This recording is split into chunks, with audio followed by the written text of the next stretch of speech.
The champagne flutes clinked like tiny bells around me, a sound that once meant celebration, but now felt like mockery.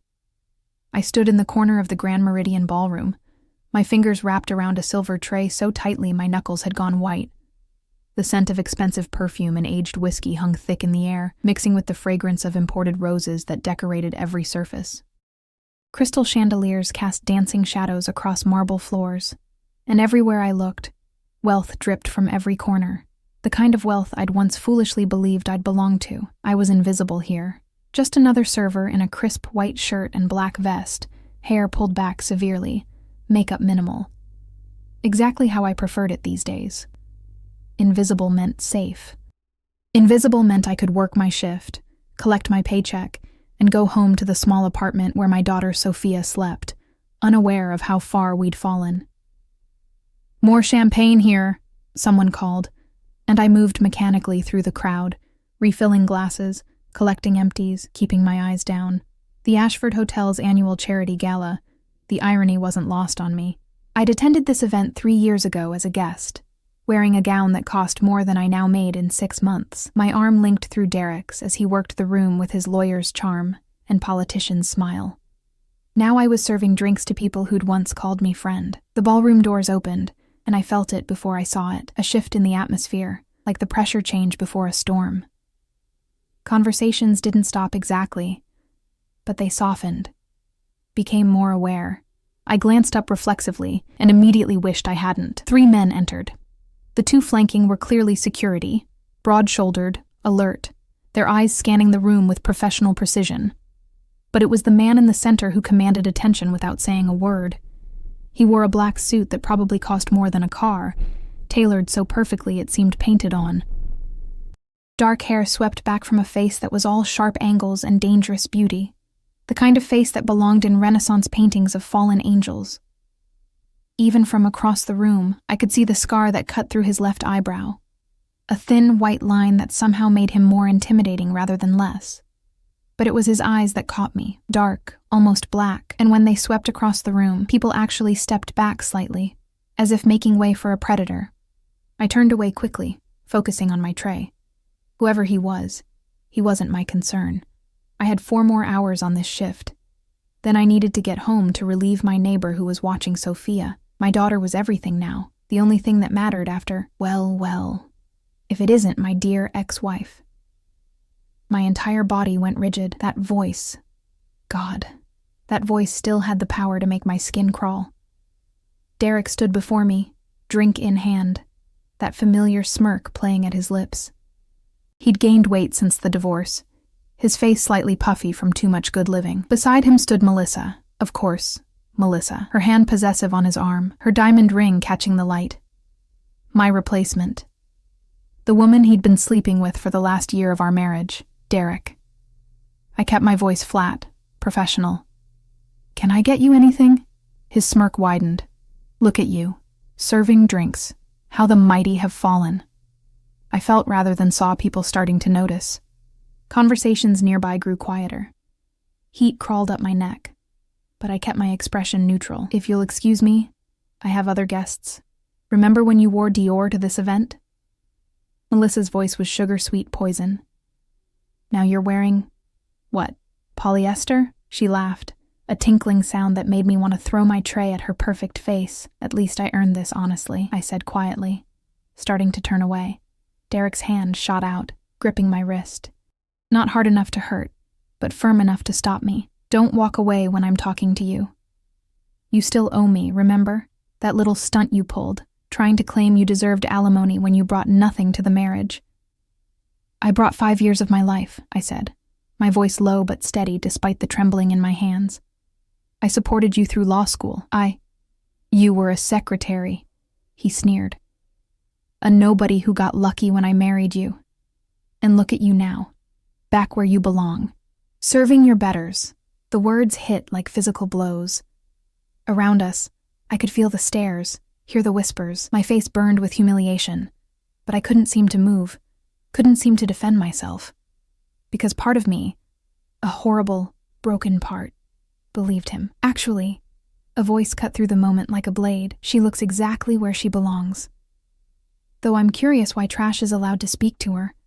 The voice was deep, accented slightly, Italian maybe, or somewhere Mediterranean, and carried the kind of authority that made Derek's hand fall away from my wrist immediately.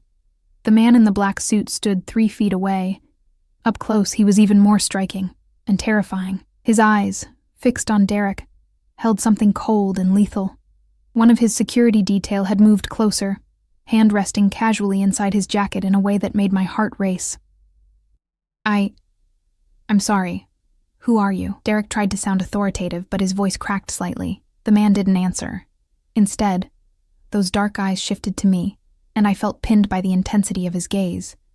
He studied my face for a long moment, something flickering in his expression. Recognition. Impossible. I'd never seen this man before in my life. "You're bleeding," he said softly, and I looked down confused to see a thin line of blood on my wrist where Derek's watch had scratched me when he grabbed me. It was nothing. A tiny scrape. But the temperature in the air seemed to drop 10 degrees. "Did he hurt you?" The question was directed at me, but his eyes never left Derek, who had gone very pale. No, it's just a scratch. My words tumbled over each other. "Marco?" He didn't raise his voice, but one of the security men stepped forward immediately. "Please escort this gentleman outside. Ensure he understands that putting hands on staff members is unacceptable." "Now wait just a..." Derek started, but Marco's hand landed on his shoulder, and whatever he saw in the man's face made him shut up immediately. "You can't do this." Melissa's voice was shrill. "Do you know who we are? Derek is a partner at Henderson and Associates. We have connections." The dangerous man finally looked at her, and she actually took a step back. "I know exactly who you are, and after tonight, so will everyone else who matters. Now, would you like to leave with your dignity, or shall I have you removed as well?" They left. Derek, red-faced and blustering, and Melissa, her heels clicking frantically on the marble as Marco escorted them toward the exit. The crowd parted for them like water. I stood frozen, my tray forgotten, my heart hammering against my ribs. The man turned back to me, and up close, I could see details I'd missed, tiny flecks of gold in those dark eyes. The way his jaw tightened when he looked at my wrist, the expensive cologne that smelled like cedar and something darker, more exotic. "Are you all right?" he asked. And his voice had gentled somehow, though the danger still lurked underneath like a sleeping dragon. Yes, thank you. You didn't have to..." "I did." He said it with such finality that I didn't know how to respond. "What's your name?" "Emma. Emma Hartley." The words came out barely above a whisper. "Emma." He repeated it like he was tasting it. "A pleasure to meet you, though I wish it were under better circumstances. I'm Mr. Castellano." The hotel manager appeared, wringing his hands nervously. "Sir, I apologize if there was any disturbance." There was. Those dark eyes didn't leave my face. "Your staff member was assaulted by a guest. I trust you'll be reviewing your security protocols?" Of course. And Miss Hartley, are you..." "She needs a break," Castellano said. "It wasn't a suggestion. At least 15 minutes. And someone should tend to that scratch." "Absolutely. Emma, please take a break in the staff room. I'll have..." "No." The single word stopped the manager mid-sentence. Castellano reached into his jacket. I tensed involuntarily and pulled out a pristine white handkerchief embroidered with initials I couldn't quite read. He held it out to me. "For your wrist." I took it with trembling fingers, our hands not quite touching but close enough that I could feel the heat of his skin. "Thank you," I managed. "The private terrace upstairs is empty," he said. "You should take your break there. Fresh air will help." How did he know I felt like I couldn't breathe? How did he know that the walls of this ballroom were closing in, that the stares of the other guests were suffocating me? Okay. I clutched his handkerchief, my tray abandoned on a nearby table. He nodded once, a gesture that somehow held approval and dismissal at the same time. As I turned to leave, his voice stopped me. "Emma." I looked back. He was watching me with an intensity that made my skin prickle. "That man is wrong about you. Remember that." Then he turned and walked back into the crowd, his security flanking him, and conversations resumed as if nothing had happened. But I noticed people giving him a wide berth. Noticed the way even the most powerful people in the room seemed to defer to him without him saying a word. I fled to the staff elevator, my hands shaking so badly I could barely press the button. The terrace was on the 3rd floor, accessible through a small hallway the staff used for break rooms. I'd never been up there, but I knew it existed. The fresh air hit my face like a blessing when I finally pushed through the door. The terrace was small, private, with a few chairs and a view of the city lights stretching endlessly below. I collapsed into one of the chairs, pressing Castellano's handkerchief against my wrist, even though the bleeding had already stopped. The fabric was soft, expensive. The initials I could see now in the terrace lights were LC. Who was he? And why had he intervened? Men like that didn't help women like me. They didn't notice servers being humiliated by their ex-husbands. They certainly didn't threaten to have paying guests removed. Unless... My phone buzzed in my pocket, a text from Mrs. Chen, my neighbor. Sophia asking for you. She's fine, but missing Mama. How much longer? Guilt crashed over me. My baby girl, waiting for me while I was here being humiliated, being reminded of everything I'd lost, everything I'd failed to. You didn't come back. I spun around so fast I nearly fell out of the chair. Castellano stood in the doorway, backlit by the hallway lights, his expression unreadable. One of his security men was visible behind him, a silent shadow. I'm sorry, I just needed a moment. I'll go back down. No. He stepped onto the terrace, and I noticed he moved with a predator's grace, each step deliberate and controlled. You misunderstand. I came to ensure you were all right. You. Why? The question escaped before I could stop it. Something flickered across his face. Amusement? Sadness? It was gone too quickly to identify. Let's just say I have a particular distaste for men who abuse their power over those they perceive as weaker. He moved to the edge of the terrace, looking out over the city. Without the crowd around him, without the immediate display of power, he seemed almost human. Though something in the set of his shoulders, the way he automatically positioned himself to see both me and the door, suggested this man was never entirely relaxed. I should get back to work, I said, standing. Thank you again for... Have dinner with me. The words hung in the air between us. I stared at him, certain I'd misheard. I'm sorry? He turned to face me fully, and in the dim light of the terrace, his features seemed carved from shadow and moonlight. Dinner. Tomorrow night. I'd like to take you to dinner. I don't understand. It's quite simple, really. I'd like to know you better. And you look like you could use a night where someone serves you instead of the reverse. My heart was racing, and not entirely from fear anymore. This was insane. Men like him didn't ask women like me to dinner. This had to be some kind of trick, some kind of... I have a daughter, I blurted out. I'm a single mother, I work 2 jobs, I'm broke, I'm divorced, and I'm nobody important.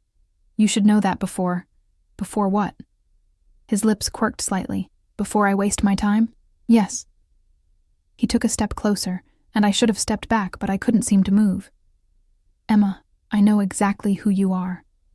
The daughter in question is Sophia, age 4, who attends Little Stars preschool and likes strawberry ice cream. You work here 3 nights a week and at the cafe on Brennan Street 4 mornings a week.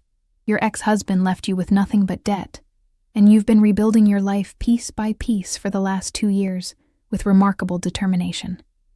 My blood went cold. How do you... I make it my business to know things. His voice was soft, but held an edge of steel, especially when I'm interested in someone. That's insane. That's stalking. You should say yes to dinner. He pulled out a card, black, embossed with gold lettering. Tomorrow, 7 o'clock. A car will pick you up. Bring Sophia if you like.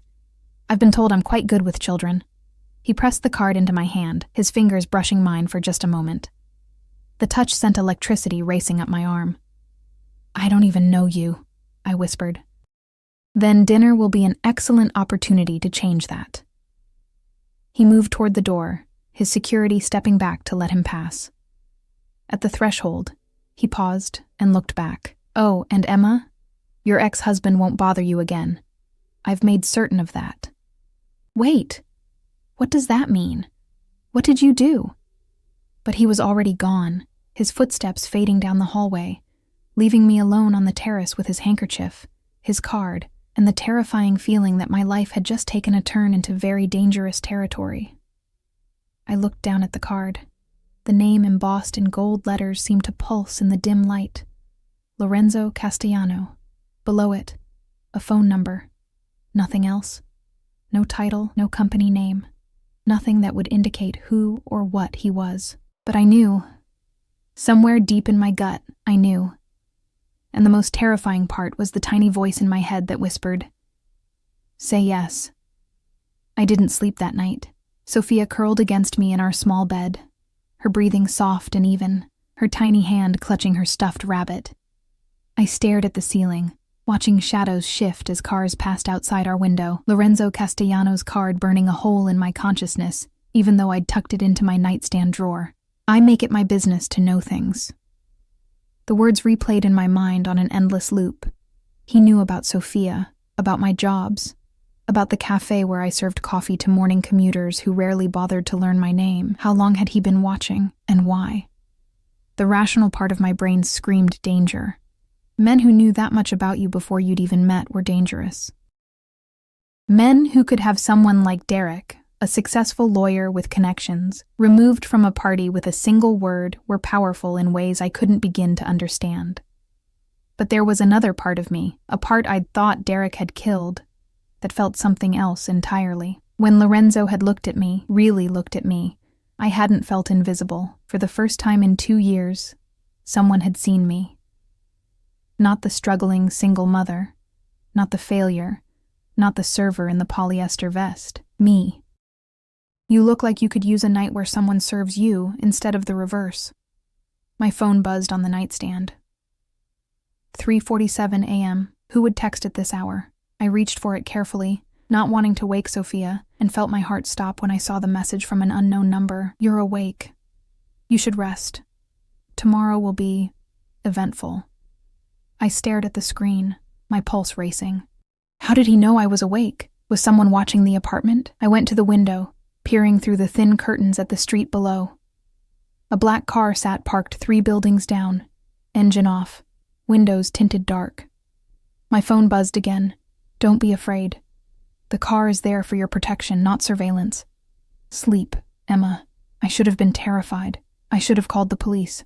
Instead, I found myself texting back. Protection from what? The response came immediately, from anyone who might wish to harm you. Your ex-husband made phone calls tonight. Angry calls.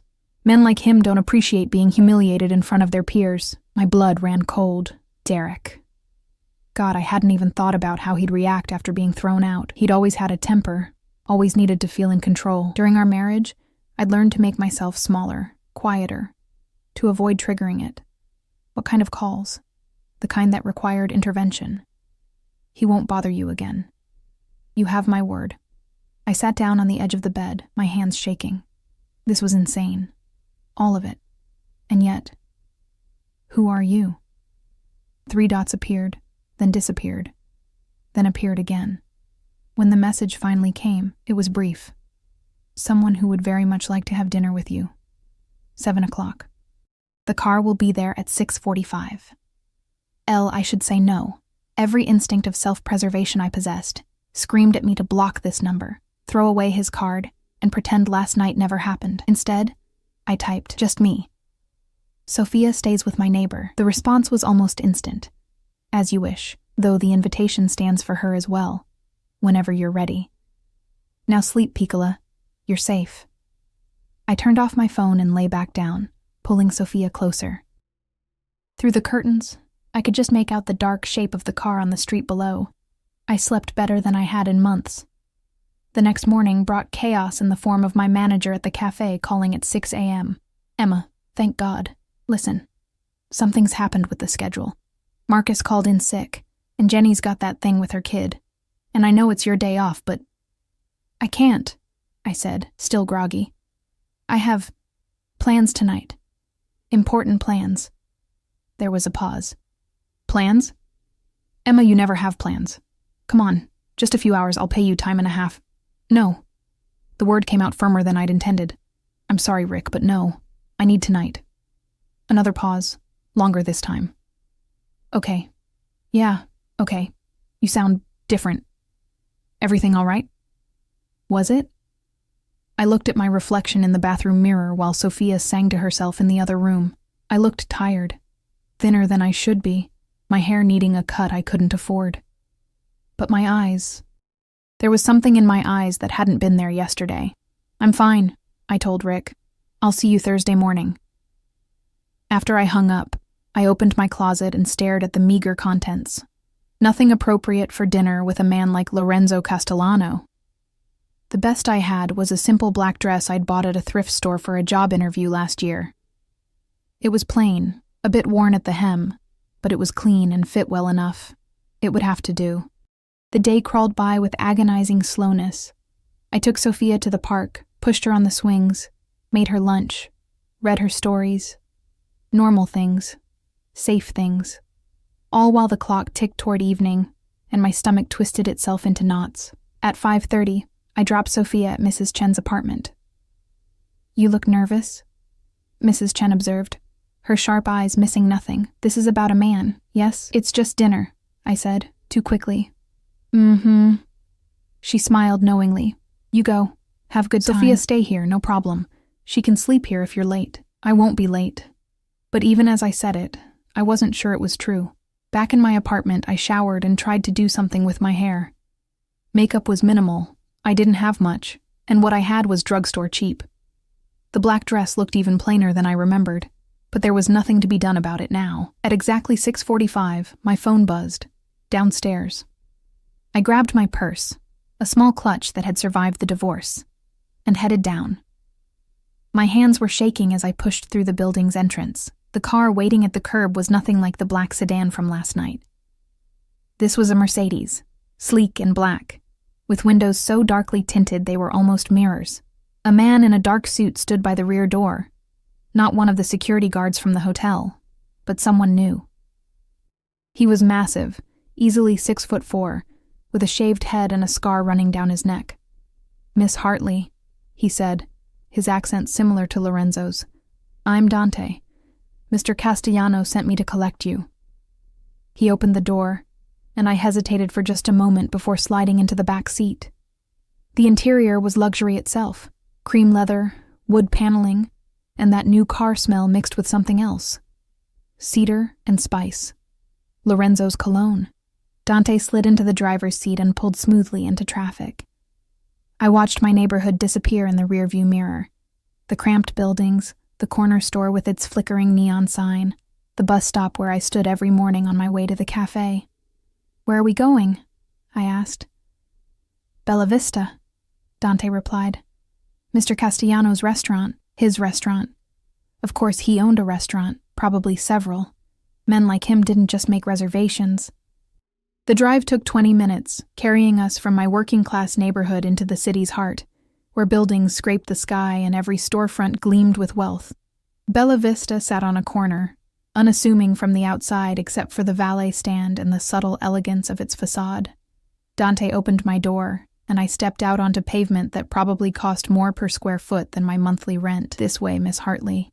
Inside, the restaurant was intimate and impossibly elegant.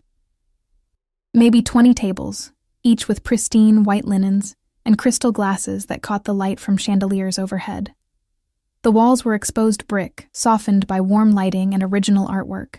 The scent of garlic, wine, and fresh bread filled the air.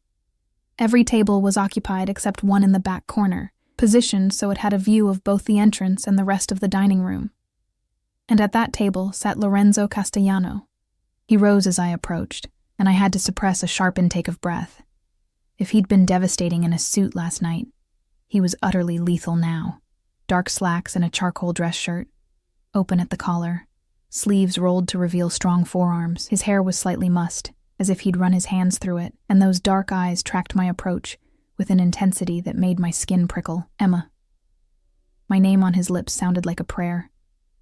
You look beautiful. I almost laughed. Beautiful? In my thrift store dress and drugstore makeup. But something in his expression told me he meant it. Thank you for coming, he continued, pulling out my chair. His fingers brushed my shoulder as I sat, and that electric current from last night sparked again. A waiter appeared immediately, older, Italian, with kind eyes. "Ah, Miss Emma. Welcome, welcome. I am Giuseppe. Tonight you let me take care of everything, yes? We have special menu for special lady." I opened my mouth to protest, but Lorenzo shook his head slightly. "Giuseppe has been with my family for 30 years. Trust him. Your family owns this place? My grandfather opened it 40 years ago. My father expanded it. I inherited it." Something dark passed across his face when he said, "inherited." There and gone so quickly I almost missed it. Giuseppe returned with wine, red, rich, and probably worth more than I made in a week. Lorenzo raised his glass. "To new beginnings," he said. I touched my glass to his, the crystal singing softly. "I don't understand why I'm here, because I asked you. Men like you don't ask women like me to dinner." His jaw tightened. "Men like me? Powerful, wealthy, dangerous." I met his eyes steadily. "Yes, dangerous. Don't pretend you're not." For a long moment he simply looked at me. Then, surprisingly, he smiled, a real smile that transformed his face from intimidating to breathtaking. "You're perceptive. Most people see what they want to see. You see clearly." He leaned forward slightly. "Yes, I'm dangerous. Yes, I'm powerful. But I would never harm you, Emma. That, I promise." "Why not?" "Because you remind me of someone." The admission hung between us. I wanted to ask who, but Giuseppe returned with the first course. Bruschetta with tomatoes so fresh they must have been picked that morning. Buffalo mozzarella that melted on my tongue. Basil that tasted like summer. "Tell me about Sofia," Lorenzo said. I stiffened. "What do you want to know?" "Everything. What is she like? What makes her laugh? What are her dreams?" The questions caught me off guard. Not invasive, not prying. Just interested. As if he genuinely cared about the answer. So I told him. About how Sofia loved strawberries and refused to eat anything green. How she wanted to be a princess and a dinosaur simultaneously. How she asked a million questions a day and made up songs about everything.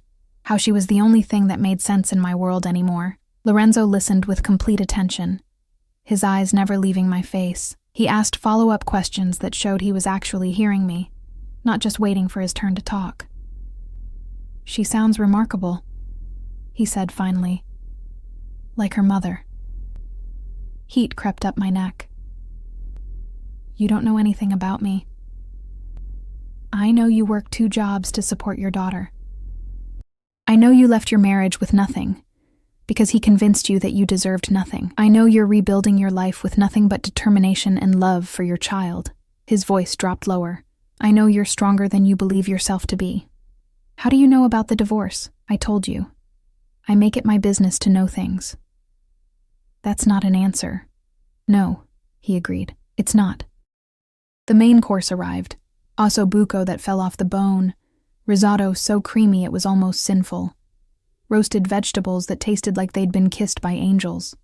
I tried to eat delicately, tried to remember the table manners from my brief time as Derek's wife. But the food was so good I forgot to be self-conscious. Lorenzo barely touched his own plate. He just watched me with those dark, unreadable eyes. "You're not eating," I finally said. "I'm enjoying watching you enjoy it." "It's more satisfying. That's weird." He laughed. A real, genuine laugh that made something warm bloom in my chest.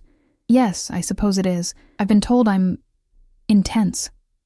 That's one word for it." His smile faded slightly. "Emma, I need to tell you something about who I am, what I am." My heart started racing. "Okay." "My family..." His phone buzzed. He glanced at it, and his entire demeanor changed. The warmth vanished, replaced by something cold and lethal. "Excuse me." He stood and walked toward the back of the restaurant, the phone to his ear. Even from across the room, I could see the tension in his shoulders, the deadly focus in his movements. Giuseppe appeared at my elbow. "More wine, Miss Emma? Actually, I need to use the restroom." He pointed toward a hallway near where Lorenzo had disappeared. I could hear his voice as I approached. Low, rapid Italian. The words harsh and clipped. I didn't speak Italian, but I recognized anger when I heard it. I ducked into the restroom quickly, my heart pounding. When I emerged a few minutes later, Lorenzo was back at the table, his expression carefully neutral. But I could see the storm still brewing beneath the surface. "Everything okay?" I asked, sliding back into my seat. "Nothing that concerns you." Then, seeing my expression, he softened. "I'm sorry. That was business. It's handled." "What kind of business?" His eyes met mine, and I saw the war in them, the desire to tell me the truth, versus the need to protect me from it, the kind that requires difficult decisions. He said finally. I should have left it there, should have smiled and changed the subject. Instead, I heard myself say, "Are you in the Mafia?" The question fell between us like a grenade. For a long moment, Lorenzo simply stared at me, his expression unreadable. Then, slowly, he leaned back in his chair. "Would it matter if I was? I have a daughter.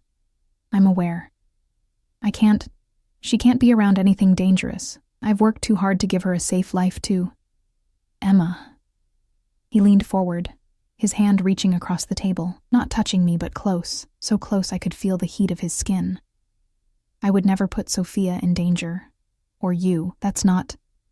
He stopped, choosing his words carefully. "My business involves certain complications, but you and Sophia would be protected. Always." "That's not exactly a denial." "No," he agreed. "It's not." I should have stood up, should have walked out right then. Instead, I found myself asking, why me? Because when I saw him touch you, when I saw the way he made you feel small and worthless, I saw... He stopped, his jaw clenching. I saw someone who deserved better, someone who needed to remember her own worth. By involving me with a criminal? His lips quirked. "I prefer entrepreneur." Despite everything, I almost smiled. Almost. "I need to go," I said, standing. "This was a mistake. I appreciate the meal, but..." "Emma, wait." He stood too, and suddenly we were facing each other across the table, the air between us electric. "Give me a chance. One chance to show you that I'm more than whatever you're imagining right now." "Why should I?" "Because you feel it too, this connection between us. Tell me you don't feel it, and I'll have Dante drive you home right now." "You'll never hear from me again." I wanted to lie. God, I wanted to lie. But when I opened my mouth, the truth came out instead. "I feel it." Something blazed in his eyes. Triumph? Relief? Possession? Then stay. Finish dinner. And afterward, let me show you something. Against every instinct of self-preservation I had, I sat back down. I was either very brave or very, very stupid. I was beginning to suspect it was the latter. Dessert arrived.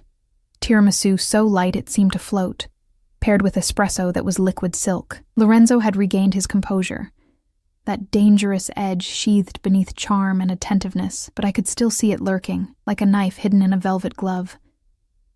"The something you want to show me," I said, setting down my fork. "What is it?" "Patience, Piccola." The endearment rolled off his tongue like honey. "First, tell me about your marriage. What happened?" I stiffened. "That's not exactly light dinner conversation." "I don't do light conversation." His eyes held mine. "I want to know what he did to you. All of it. Maybe it was the wine. Maybe it was the way he looked at me like I actually mattered. Maybe I was just tired of carrying it alone. Whatever the reason, I found myself talking. I met Derek at a law firm where I worked as a secretary. He was charming, successful, ambitious. He made me feel special, like I was more than just someone filing paperwork and answering phones. I traced the rim of my coffee cup. We got married fast, too fast. I thought it was romantic. It was really just impulsive. Lorenzo said nothing, just listened with that complete attention that made me feel like the only person in the world. For the first year, it was good, or I thought it was. He worked long hours, but I told myself that was normal for a lawyer. I supported him, made sure he had clean clothes, hot meals, a peaceful home to come back to. I laughed bitterly. I made myself into whatever he needed. And slowly, I disappeared. When did it change? When I got pregnant, the words came out thick. He didn't want children, said it wasn't the right time, we needed to focus on his career, but I was so happy I thought once Sophia was born he'd fall in love with her the way I had. I blinked back tears. He didn't. He saw her as an inconvenience, saw me as an anchor holding him back. Lorenzo's hand had curled into a fist on the table. I noticed his knuckles were white. That's when Melissa entered the picture. His paralegal, young, ambitious, childless, everything I wasn't anymore. The divorce was ugly. He had better lawyers. He convinced the judge that I'd been a financial burden, that I'd contributed nothing to the marriage. I left with Sophia, some clothes, and debt from his credit cards he'd put in my name. He should be dead. The words were spoken so calmly, so matter-of-factly, that it took a moment for them to register. Lorenzo, I'm serious. A man who abandons his child, who destroys his wife for his own convenience, who leaves you both with nothing. He doesn't deserve to breathe. The scary part was, I could see he meant it.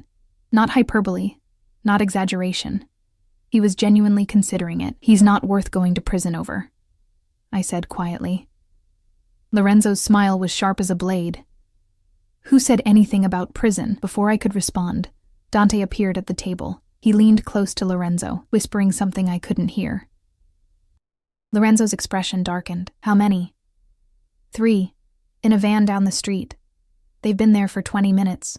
My stomach dropped. What's happening? Lorenzo stood smoothly, buttoning his jacket. A minor complication, nothing to concern yourself with. He looked at Dante. Get her to the car. Take the back exit. Marco and Gio will handle our friends. Wait, what? I stood too, my heart racing. What's going on? Emma. Lorenzo's hands came to my shoulders, firm but gentle. I need you to trust me. Can you do that? You're scaring me. Good. Fear keeps you smart. He turned to Dante. If anything happens to her, nothing will happen to her boss. You have my word. Lorenzo's thumb brushed across my cheek. So quickly I almost thought I'd imagined it. Then he was moving toward the front of the restaurant. His entire bearing changed. He looked like a general walking into battle. Miss Emma, this way, quickly now. Dante's hand was at my elbow, guiding me toward the back of the restaurant. Giuseppe appeared from the kitchen, his kind face now creased with worry. There is a car in the alley, he said. Dante, you take good care of our guest, yes? Always. The kitchen was a maze of stainless steel and heat, chefs working with focused intensity while trying not to stare at us. Dante moved me through it with surprising gentleness for such a large man, his body always positioned between me and any potential threat. The back door opened into a narrow alley. A second Mercedes idled there, identical to the one that had brought me. Dante opened the door. Inside, please. What about Lorenzo? Mr. Castellano can take care of himself. Your safety is my only concern right now. I slid into the back seat, my hands shaking. Through the tinted windows, I could barely make out the alley, but I heard it. Shouting, the sound of breaking glass. Something that might have been gunshots, but surely couldn't be. Not really. Not in the middle of the city. The car door opened, and Lorenzo slid in beside me, completely unruffled except for a slight dishevelment of his hair. There was blood on his knuckles. Drive, he told Dante, who pulled out of the alley smoothly. Are you hurt? I asked, staring at his hands. Not my blood. He pulled out a handkerchief, not the same one from last night, but similar, and wiped his knuckles clean. I apologize for the interruption. Some business associates have been persistent. Business associates with guns? His jaw tightened. I told you my business has complications. This is insane. I need to go home. Sophia is safe. I have 2 men watching Mrs. Chen's building. No one will touch her. I stared at him. You have men watching my neighbor's apartment? I have men watching everywhere you and Sophia might be. I told you, Emma. You're protected. This isn't protection, this is... I struggled for words. This is kidnapping. You're free to leave anytime you want. His eyes met mine, dark and intense. But I'd prefer you didn't. Not yet. I promised to show you something, remember? After someone just tried to... what? Kill you? Kill us? Kill me, perhaps. You were never the target. They wouldn't dare. The certainty in his voice was absolute. But it does necessitate a change of plans. We're going somewhere more secure. The car was moving through the city, heading away from my neighborhood, away from anything familiar. I should have demanded Dante turn around. Should have called the police. But I was trapped in this impossible situation with this impossible man. And some twisted part of me wanted to see where it led. Where are we going? Home. My home. 20 minutes later, the car passed through iron gates that opened automatically. The driveway wound through manicured grounds, lit by subtle landscape lighting, and then the house appeared. Calling it a house was like calling the ocean a puddle. It was a mansion. All stone and glass and architecture that probably had a fancy Italian name. Lights glowed in windows, and I could see figures moving inside. More security, no doubt. Dante opened my door. Lorenzo was already out, waiting. His hand extended to help me. Against my better judgment, I took it. His fingers closed around mine, warm and strong, and that electric current sparked again. He didn't let go as we walked toward the entrance. The interior was exactly what I'd expected. High ceilings, marble floors, artwork that probably cost more than my entire life. But there was warmth, too. Real furniture, not museum pieces. Books on shelves, photos in frames. Your family? I asked, pausing at a collection of photographs on a side table. Was. The single word carried weight. My father, my mother, my sister. All gone now. I'm sorry. He shrugged, but I saw the pain in his eyes. It was a long time ago, this way. He led me through the house to a set of French doors that opened onto a terrace. Beyond it, I could see a pool lit from below, water glowing blue in the darkness. And beyond that, gardens that stretched into shadow. It's beautiful, I admitted. Sophia would love the pool. There's a shallow end, perfect for children. And the gardens have a playhouse my sister used. He paused. I've kept it maintained, just in case. Just in case of what? A 4-year-old girl he'd just met. Lorenzo, this is moving too fast. Last night I was serving drinks, and now I'm at your mansion, there were guns, and you're talking about Sophia playing in your pool. I know. He turned to face me fully. I know this is overwhelming, but Emma, I need you to understand something. From the moment I saw you last night, something shifted in me. Something I didn't think was possible anymore. You don't even know me. I know enough. I know you're strong and brave and devoted to your daughter. I know you've survived hell and come out fighting. I know when I look at you I see. He stopped, his jaw clenching. I see a future I didn't think I could have. You're talking crazy. Am I? He stepped closer, and I should have backed away, but my feet wouldn't move. Tell me you don't feel this. Tell me when I touch you. You don't feel like lightning is running through your veins. His hand came up, fingertips barely grazing my cheek. I gasped at the contact, at the way my entire body seemed to wake up. Tell me, he whispered, that you don't want this as much as I do. I don't. But the words died on my lips because they were lies. God help me, they were lies. I'm not a good man, Emma. I've done things that would horrify you. My world is dark and dangerous and full of monsters. His thumb traced my jawline. But I could keep you safe. You and Sophia. You'd never want for anything. Never be invisible again. Never be hurt. Except by you. The words hung between us. His hand dropped. Yes, he said finally. Except by me. I can't promise I won't hurt you, Piccola. Men like me, we destroy beautiful things. It's in our nature. Then why are you doing this? Because I'm selfish. Because for the first time in 10 years, I want something more than power and revenge. I want... He turned away, running a hand through his hair. I want you to look at me the way you did tonight at dinner. Like I'm a man, not a monster.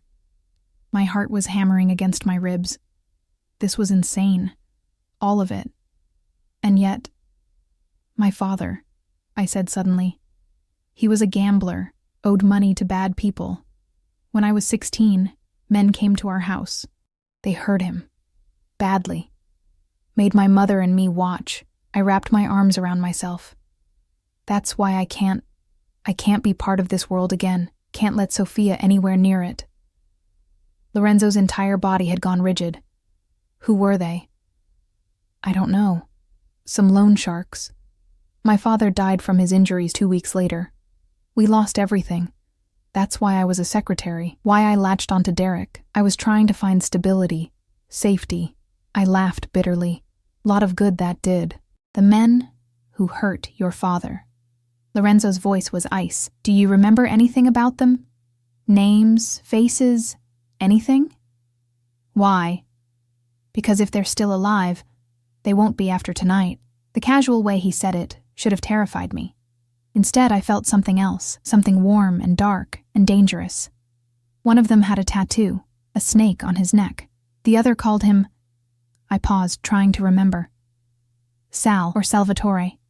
Lorenzo pulled out his phone, typed something quickly. What's done? Done. By morning, they'll wish they'd never been born. He looked at me, and his eyes were molten. No one hurts what's mine. Not then. Not now. Not ever. I'm not yours. Not yet. He stepped closer again, and this time I did back up, my back hitting the stone balustrade of the terrace. But you will be, Emma, because despite your fear, despite your very reasonable desire to run from me, you want this. You want someone who sees you, who values you, who would burn the world down to keep you safe. That's not love. That's obsession. Yes. His hands came down on either side of me, caging me in without touching me. It is. And I stopped fighting it the moment I saw you. We were so close I could feel the heat of his body, smell his cologne, see the flecks of gold in those dark eyes.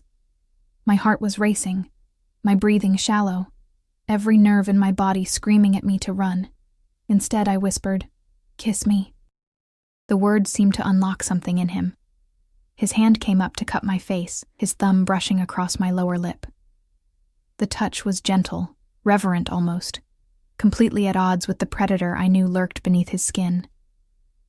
"If I kiss you," he said softly, "I won't stop at just a kiss. I'll want everything. Your time, your trust, your heart. I'll want you and Sophia under my protection. In my home. In my life. I'll want to erase every moment that bastard made you feel small and replace them with moments where you feel worshipped. That's a lot of pressure for one kiss." His laugh was low and dark. "I told you. I'm intense. Kiss me anyway." He did. His lips met mine with surprising gentleness, a soft press that made my knees weak. But then his hand tangled in my hair, tilting my head back, and the kiss deepened into something possessive and demanding. I gasped against his mouth, and he swallowed the sound, his other hand pulling me closer until there was no space between us. I'd been kissed before. Derek had kissed me countless times during our marriage, but this was different. This was being claimed, possessed, consumed. This was lightning and fire and falling into an abyss with no idea if there was a bottom. When he finally pulled back, we were both breathing hard. His forehead rested against mine. "Say yes," he whispered. "To what?" "To me. To this. To letting me into your life. I should say no. Every rational thought in my head screamed it. But when I opened my mouth, different words came out. I need time. To think, to figure out what this means. How much time? I don't know. A few days. A week, maybe." His jaw clenched, but he nodded. 1 week. "But Emma, during that week you'll still be protected. My men will watch over you and Sophia. And if you need anything at all, you call me." He pressed a card into my hand, different from the first one, with a second number written on it in pen. "This is my personal line. Only 5 people have this number. Now you're the 6th. Why are you doing this? Because you're worth it.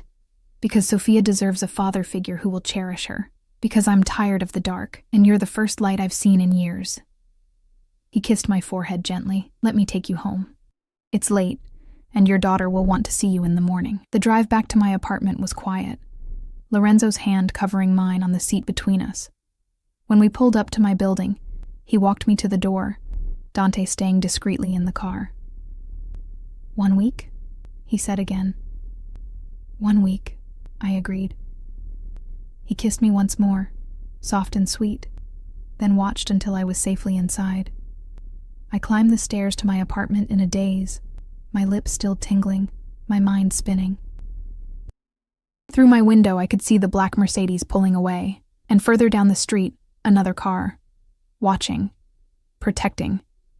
I touched my fingers to my lips and wondered what I'd just gotten myself into. The next morning, reality crashed down like a hammer. I woke to Sophia bouncing on the bed, her small hands patting my face. "Mama! Mama, wake up! Mrs. Chen made pancakes." I groaned and pulled her into a hug, breathing in the scent of her strawberry shampoo. For a moment, I could pretend last night hadn't happened, that I hadn't kissed a man who was almost certainly a crime lord, that I hadn't agreed to consider letting him into our lives. But when I walked Sophia back to Mrs. Chen's apartment to collect her overnight bag, I saw it. The black sedan parked across the street, tinted windows, engine idling. Exactly like Lorenzo said there would be. "Everything okay?" Mrs. Chen asked, noticing my distraction. "Fine, just thank you for watching her. Anytime. You know that," she paused. "Your date, it was good?" I thought about guns and blood on knuckles and a kiss that had stolen my breath. It was complicated. She smiled knowingly. The good ones always are. At the cafe that afternoon, I couldn't focus. I mixed up orders, forgot to charge for add-ons, nearly dropped an entire tray of lattes. Rick finally pulled me aside. "Okay, what's going on? You're never like this." "Nothing. I'm just tired. Emma." He gave me the look that said he didn't believe a word. "Is this about those guys?" My heart stopped. "What guys?" "The ones who came in yesterday asking about you. Big guys, expensive suits. They ordered coffee but mostly just asked questions. When you work, where you live, if you have family." Ice flooded my veins. "What did you tell them?" "Nothing." "Jesus, Emma, I'm not stupid. I told them to get lost or I'd call the cops. They left." He frowned. "But they didn't seem like they were going to give up. You in some kind of trouble?" "No, maybe. I don't know." I ran my hands through my hair. What did they look like? One had a neck tattoo. Snake, I think. The other was shorter, stocky, scar on his face. He paused. "Emma, seriously, if you need help." The snake tattoo. Oh God. The men who'd hurt my father. But Lorenzo said, my phone buzzed. A text from the number I'd saved as just L. "The situation from your past has been handled. You won't see those men again. Ever. L." My hands were shaking as I typed back. "What did you do? What was necessary?" "They learned that looking for you was the last mistake they'd ever make. Did you kill them?" 3 dots appeared and disappeared several times. Finally, "No, but they'll wish I had. They won't bother you again. That's all that matters." I should have been horrified. Should have called the police, reported Lorenzo. Ended this insanity before it went any further. Instead, I felt safe. For the first time since my father died, since Derek left, since I'd been struggling alone to keep Sophia and me afloat, I felt safe, and that terrified me more than anything else. 3 days passed in a strange limbo. I worked my shifts, took care of Sophia, tried to maintain normalcy, but everywhere I went, I saw them. Lorenzo's men, in cars on my street, at the cafe, ordering coffee they didn't drink, at the park where I took Sophia, sitting on benches with newspapers they didn't read. Sophia noticed too. "Mama, why is that man always there? He's just making sure we're safe, baby." "Safe from what?" "From your mother's poor decisions," I thought. But I said, "Nothing. Don't worry about it." On the 4th day, Derek called. I stared at his name on my phone screen, my stomach churning. I hadn't heard from him since the hotel, since Lorenzo had him thrown out. Since... "Hello?" "Emma." His voice was strange, strained. "We need to talk." "We have nothing to talk about. Please." "Just 5 minutes. Meet me at the Starbucks on Brennan Street. It's important." Everything in me screamed this was a trap, but curiosity, and a sick need to know what he wanted, won out. 1 hour. And this better be important. I left Sophia with Mrs. Chen again, ignoring her concerned looks. The Starbucks was crowded with the afternoon rush. Derek sat in the corner, and when he looked up at me, I barely recognized him. He looked like hell. Dark circles under his eyes, his suit rumpled, his hands shaking slightly as he gripped his coffee cup. Jesus, Derek. What happened to you? I need you to make a call. He didn't waste time on pleasantries. I need you to tell whoever he is, to back off. What are you talking about? Don't play dumb, Emma. The man from the hotel, Castellano. He said the name like a curse. Ever since that night, my life has been falling apart. My clients are dropping me. The partners are talking about pushing me out. My bank accounts are frozen for irregular activity. Melissa left me. He looked up, and there was genuine fear in his eyes. And yesterday, 2 men came to my apartment. They didn't touch me. They just stood there and told me that if I ever spoke to you again, if I even looked at you wrong, they'd make sure I lost everything. And then they'd start taking things I couldn't get back. A cold feeling settled in my stomach. Lorenzo did this. Who else? Emma, please. I know I was an asshole. I know I hurt you. But I'm begging you. Call him off. I'll leave you alone. I'll sign whatever you want. Full custody, child support, anything. Just make him stop. I should have felt triumph. Should have reveled in seeing Derek brought low after everything he'd done to me. Instead, I just felt tired. I'll talk to him, I said finally. But Derek, you earned this.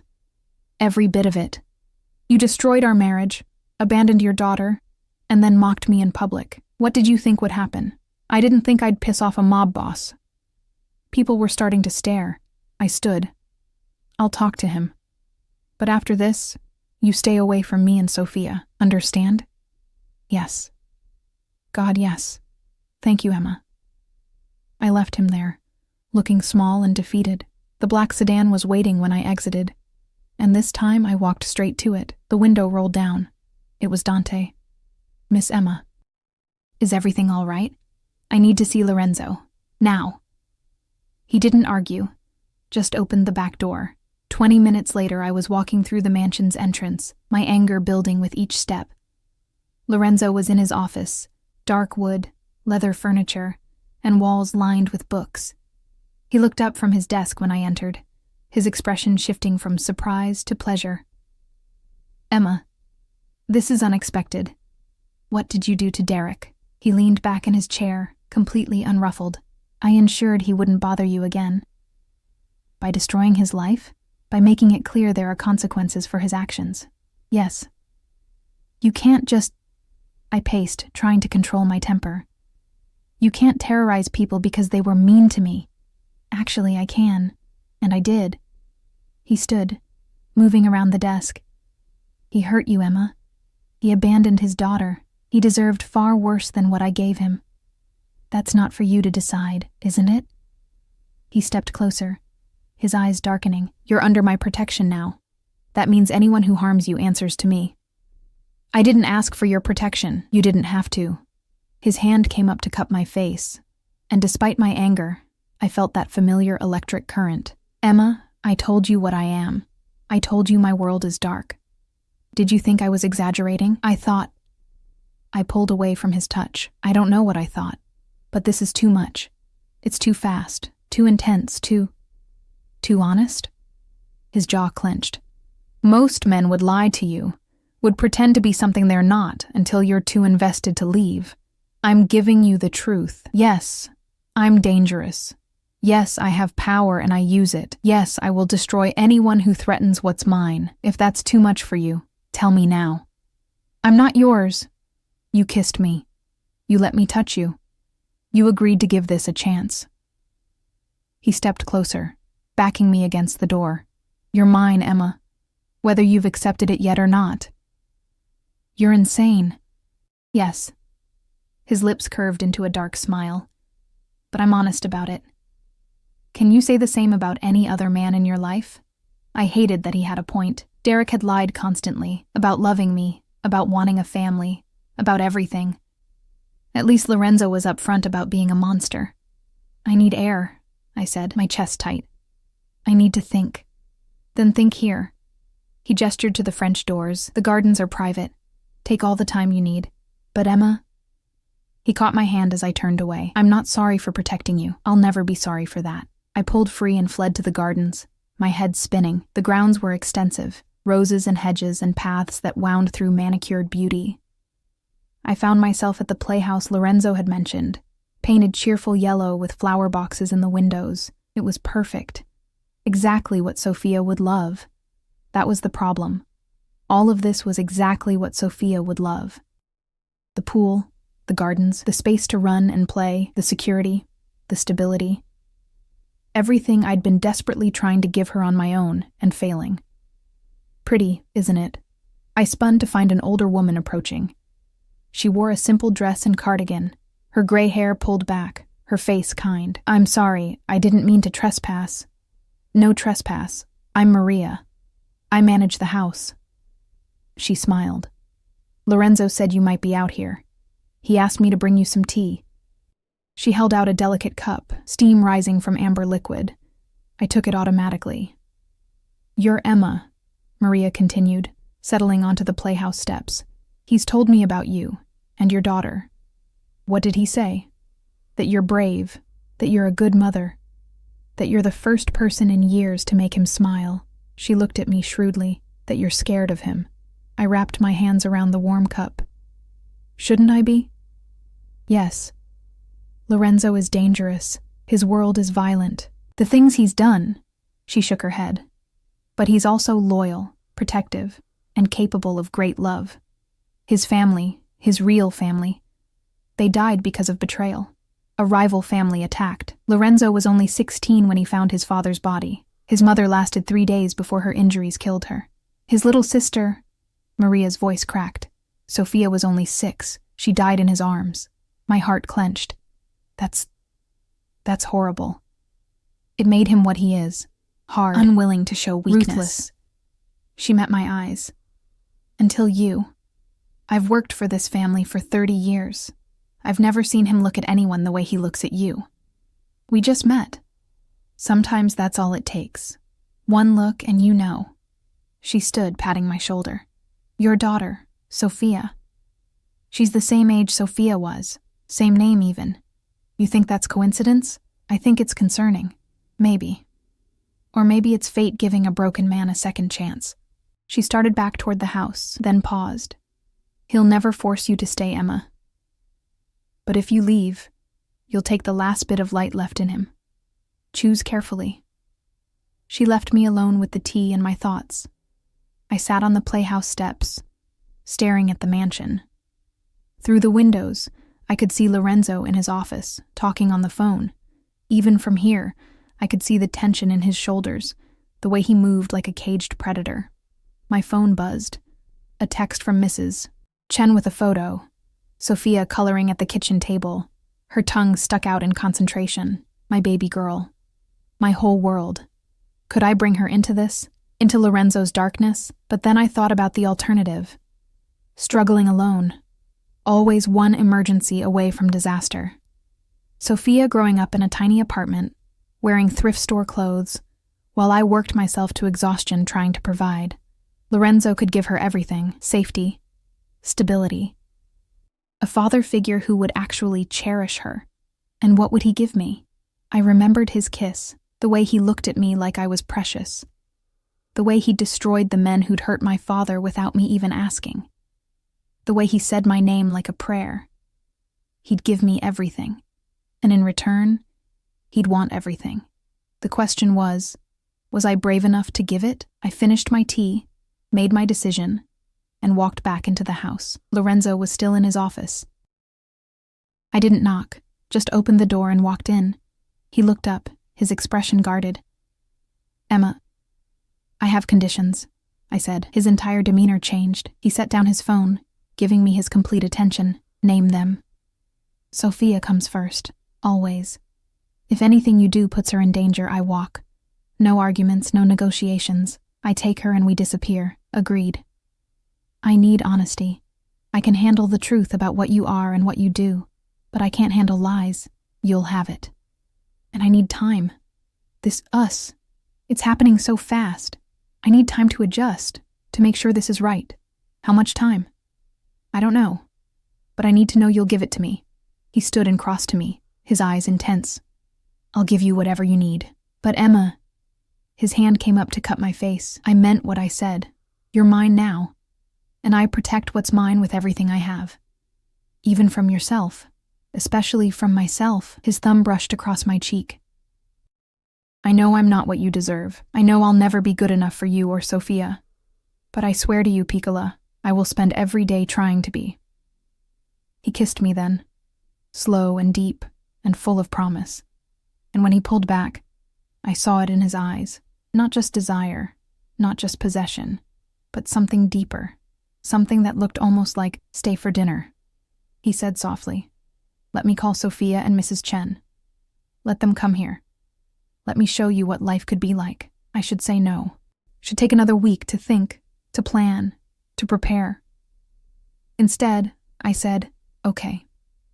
His smile was like sunrise breaking through storm clouds. 2 hours later, Mrs. Chen arrived with Sophia, her eyes wide as she took in the mansion. And Sophia, my beautiful, fearless girl, ran straight to Lorenzo without hesitation. Are you Mama's friend? I am, Lorenzo said, crouching down to her level. And I hope to be your friend too. Would you like to see the playhouse? There's a playhouse? He laughed, a real, genuine laugh, and took her hand. Come on, I'll show you. I watched them walk toward the gardens, Sophia chattering away while Lorenzo listened with complete attention. Mrs. Chen came to stand beside me. That man, she said quietly, is either going to be the best thing that ever happened to you, or the worst. I know. But you're going to try anyway. I am. She patted my arm. Then I'll pray it's the first one. I watched Lorenzo lift Sophia onto his shoulders so she could see into the playhouse windows, heard her delighted squeals, saw the way his expression softened, and I thought, maybe, just maybe, we could make this work. Maybe I'd found something worth the risk. 6 months later, I woke to sunlight streaming through floor-to-ceiling windows and Sophia's laughter echoing from somewhere downstairs. I stretched in the massive bed. Our bed now, though it had taken 3 months before I'd agreed to share it with Lorenzo, and breathed in the scent of coffee wafting up from the kitchen. Real coffee. The expensive kind that Maria made in the elaborate machine Lorenzo had imported from Italy.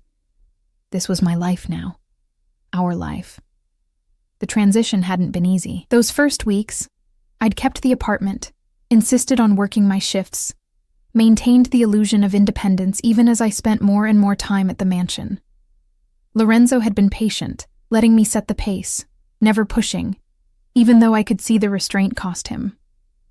It was Sophia who'd sealed the deal. She'd fallen in love with him almost instantly, or more accurately, with the life he could provide, the playhouse, the pool, the gardens where she could run and play without me worrying about traffic or strangers.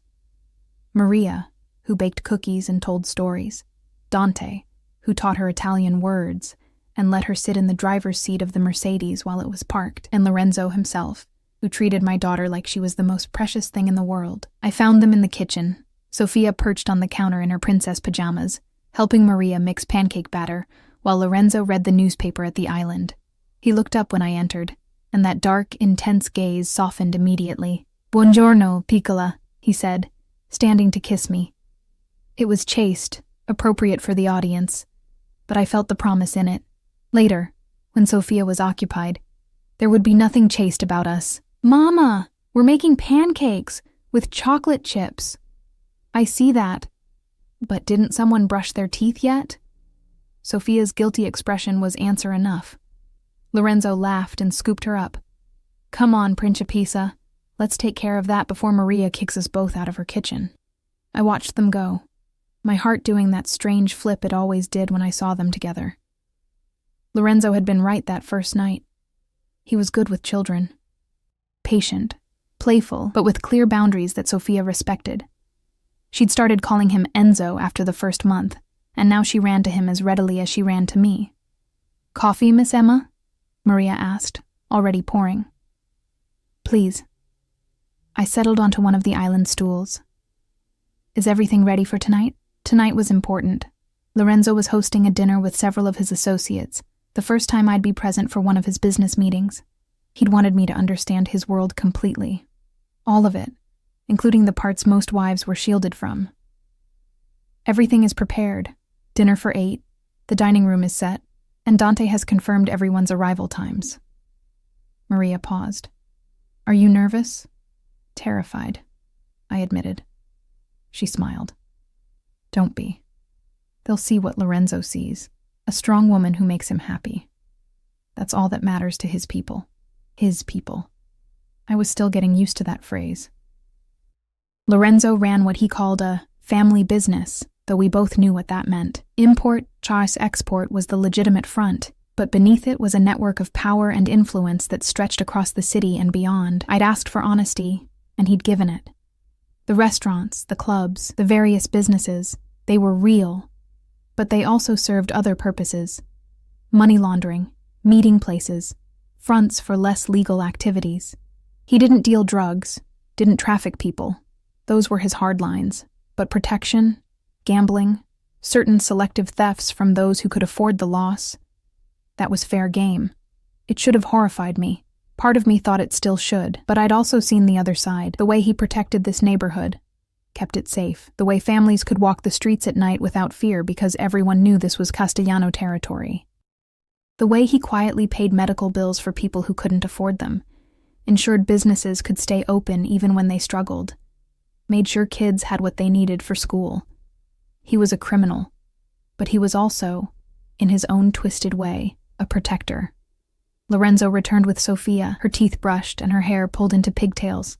There, presentable. Enzo did my hair, Sophia announced proudly. I examined his handiwork, surprisingly neat for a man whose hands I'd seen break bones. Very nice. Now go help Maria with those pancakes. Once she was occupied, Lorenzo pulled me close, his arms wrapping around my waist. You're thinking too hard. I can see it. Just nervous about tonight. They'll love you. How could they not? He kissed my temple. And if any of them look at you wrong, I'll break their fingers. Lorenzo. What? I'm being honest. But he was smiling. That rare, genuine smile that still took my breath away. The day passed in a blur of preparations. Maria cooked, Sophia played, and Lorenzo disappeared into his office for several hours of phone calls and meetings.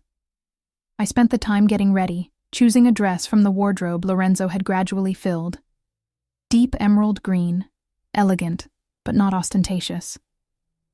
When I emerged, Lorenzo was waiting in the hallway. He wore a black suit, his hair styled back, and when he saw me, he went completely still. Bellissima, he breathed. You're going to make every man in that room wish he were me, and you'll break their fingers, at minimum. He offered his arm. Ready? No, but let's do this anyway. The dining room had been transformed. Crystal and china gleamed on the long table, candles provided soft lighting, and the smell of Maria's cooking filled the air. The first guests began arriving at 7.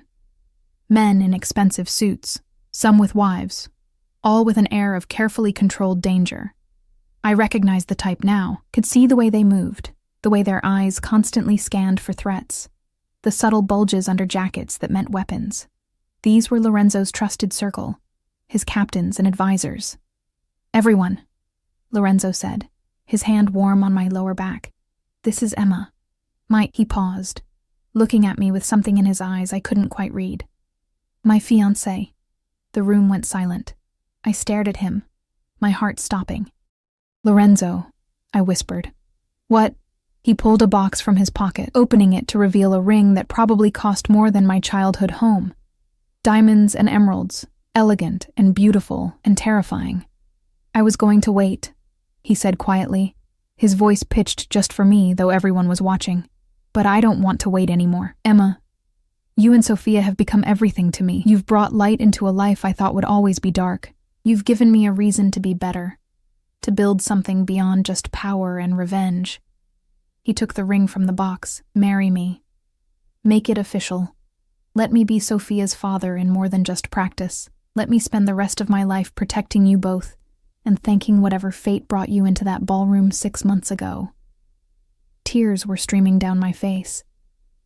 You're supposed to ask in private, not in front of... I wanted witnesses, so you'd know I meant it, so everyone would know. His eyes held mine, intense and vulnerable in a way I'd never seen. So, there would be no doubt that you're mine and I'm yours. I should think about it, should consider all the implications. should be rational and careful and smart. Instead, I said, yes. The room erupted in applause and cheers as Lorenzo slid the ring onto my finger and kissed me hard enough to make me dizzy. When we finally broke apart, his men were grinning. Actual genuine pleasure on faces that usually showed nothing but cold calculation. "About damn time, boss," one of them called out. "We were starting to think you'd never ask." "You knew?" I asked. "Bella." Another man, Gio, I remembered, said with a laugh. "We've known since that first night. The way he looked at you, we knew you were it for him. Dinner was a revelation. These dangerous men, these criminals and enforcers, were warm and funny and surprisingly normal. They asked about Sofia, complimented Maria's cooking, told embarrassing stories about Lorenzo that made him roll his eyes, but also smile. And through it all, Lorenzo's hand found mine under the table, his thumb tracing circles on my palm, his eyes constantly checking to make sure I was okay. After dessert, after the guests had left with promises to attend our wedding, Lorenzo and I stood on the terrace looking out at the gardens. Inside, Sofia slept peacefully in her room, her permanent room now, decorated exactly how she wanted with princess wallpaper and a canopy bed. "I really am nervous about marrying a mob boss," I said into the quiet. "Technically, I prefer businessman with complicated associates." I laughed, leaning into his warmth. "What happens now?" "Now?" He turned me to face him, his hands cupping my face with a gentleness that still surprised me. "Now we plan a wedding. Now I legally adopt Sofia so she has my name and my protection forever. Now we build a life together, despite all the complications and danger and darkness. What if something happens to you?" His expression darkened. "It won't. But if it does, then you and Sofia will be taken care of. I've made arrangements. Money, property, protection, all of it goes to you. And my men, they've sworn to protect you both if anything happens to me. You'll never be alone or vulnerable again. I don't want your money. I want you. And you have me." He kissed me softly, all of me. The good, the bad, and the terrifying.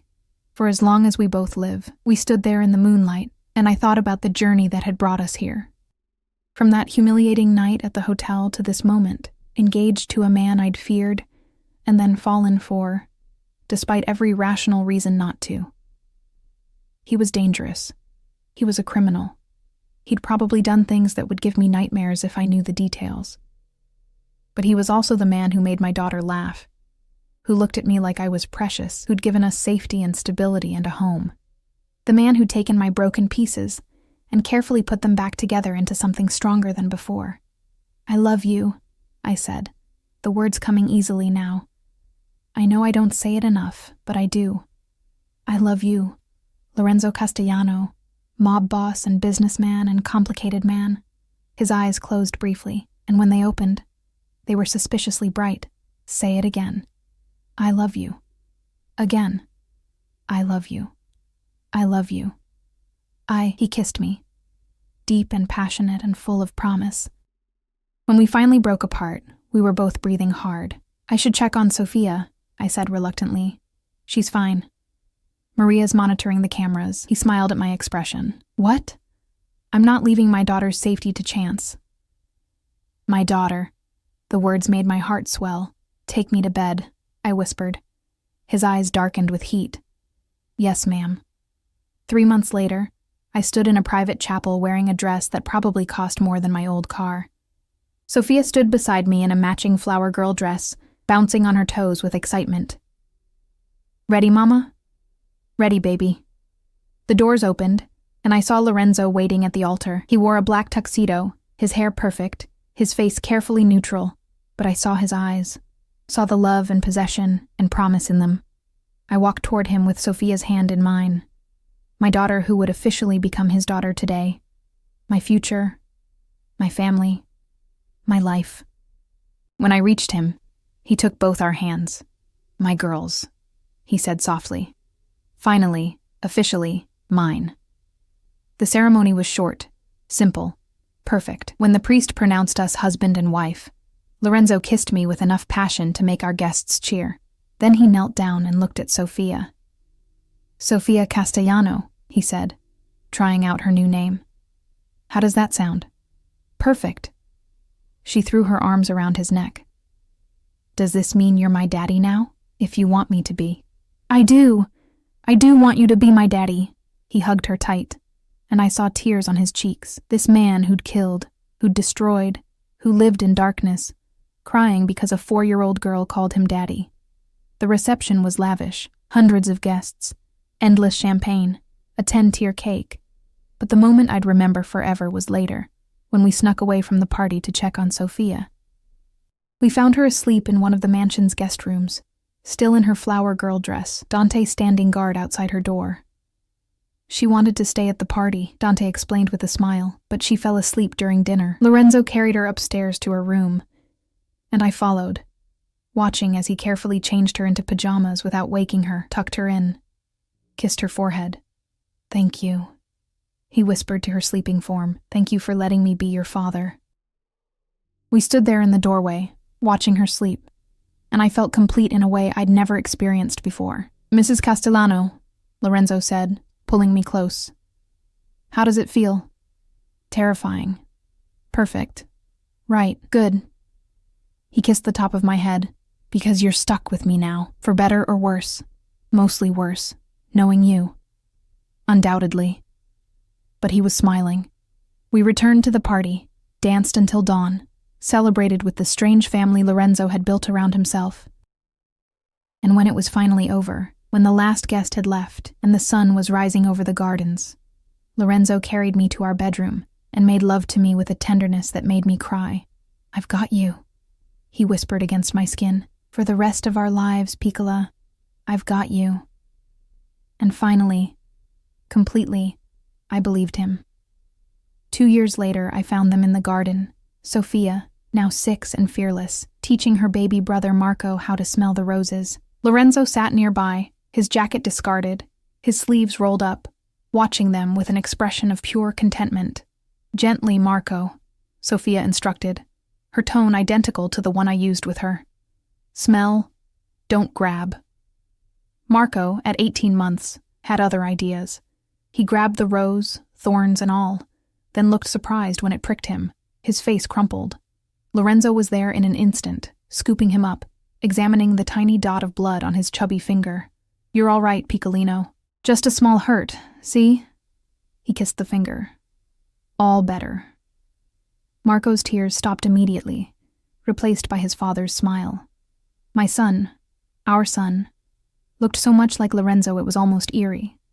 Same dark eyes, same intense expression even as a toddler. I watched my family, this impossible family I'd built with a dangerous man, and felt overwhelming gratitude. The last 2 years had been full of changes. Lorenzo had gradually shifted his business toward more legitimate enterprises, partly because I'd asked, and partly because he wanted Marco to inherit something cleaner. He was still powerful, still dangerous, but the worst of the violence had been left to his trusted lieutenants. Derek was gone, moved to another state after the divorce was finalized, and he'd signed away all rights to Sophia. She barely remembered him now, knew only Lorenzo as her father. The adoption had been finalized 1 month after our wedding. The men who'd hurt my father were, as Lorenzo had promised, no longer a concern. I didn't ask for details. I didn't want to know. Our life wasn't perfect. Lorenzo still had enemies, still dealt with threats I was shielded from. But we were happy.